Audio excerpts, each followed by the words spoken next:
When you think of the X-Men or mutants they've come into contact with, sometimes Mystique isn't the first one to come to mind. But Mystique is a mutant with one hell of a rich history, and has proven herself to be a complex and important force to be reckoned with, in both the comics and the cinematic adaptations. So today we're taking a look at the top 10 Mystique surprising facts. Let's jump right in.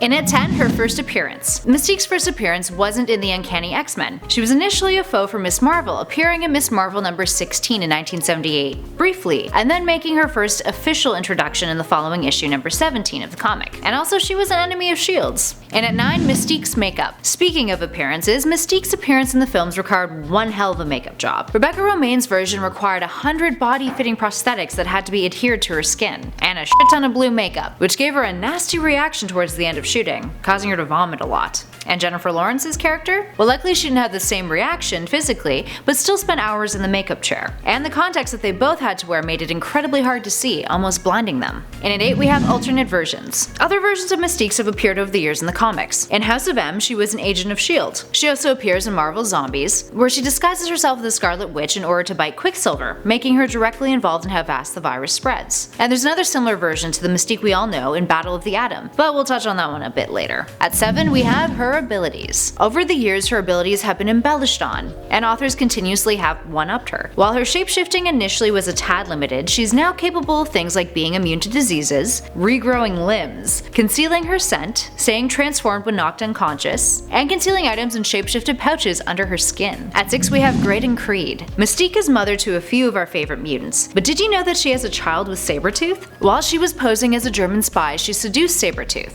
and conceived GRAYDON, who she eventually gave up for adoption. When he was older, he learned that he was the son of 2 mutants, and feeling abandoned, grew resentful of all mutant kind. At 5, we have Charles Xavier. While Mystique was typically an antagonist for the X-Men, in some versions of the comics she's been written as a sister-like figure or a stepsister to Charles, and in others, his wife. This happened in the Battle of the Atom arc, and then in the last Will and Testament of Charles Xavier story, where it was revealed that they had been married. At 4, we have Rogue. So did you guys know that Mystique is responsible for raising Rogue in the comics? While in some stories she's noted as her biological parent, she originally found her in a forest when she was 4 years old and raised her as her own, and Rogue eventually became a part of the Brotherhood. It wasn't until an encounter with Mastermind that left Rogue with a mind that was unbalanced, forcing her to seek help from the X-Men, ultimately turning Mystique against them, as more of a nemesis instead of an antagonist. At 3, we have It's All in the Details. So Mystique's transformations leave her capable of mimicking fingerprints and even retinal patterns. This has led many fans to speculate that she's capable of understanding multiple languages when she transforms into someone who is multilingual. That being said, she's already fluent in 14 languages anyway, so it's not too far of a stretch. At number 2, we have She's Old. Mystique has been stated to have been active in a mission that took place in the 1700s. She's also commented that she's over 100 years old. While her exact age is unknown, the earliest meeting with her lover Destiny took place around, and I quote, the dawn of the 20th century. I don't know, how old do you guys think Mystique is? One of her powers is agelessness, so. And finally at number 1, we have Destiny. Speaking of Destiny, let's talk a bit about Mystique's relationship to her. Created by Chris Claremont back in Uncanny X-Men 141 from 1981, Destiny, aka Irene Adler, was always intended to be Mystique's lover. The two were supposed to be Nightcrawler's biological parents, with Mystique taking the form of a man in order to conceive him. But due to the Comics Code Authority, which was still kind of active at that time, and Marvel's policies, any explicit portrayal of LGBTQ characters were prohibited. So instead, for a long time, she was just seen as Mystique's only true friend in the Brotherhood of Mutants. So there we have it, guys. Did you know these facts about Mystique? What mutant do you want us to do a video on next? Let us know in those comments below, and while you're at it, feel free to hit those like and subscribe buttons so you never miss another nerdy list. I'm Kelly Pally for Top 10 Nerd, and I'll catch you guys in the next one.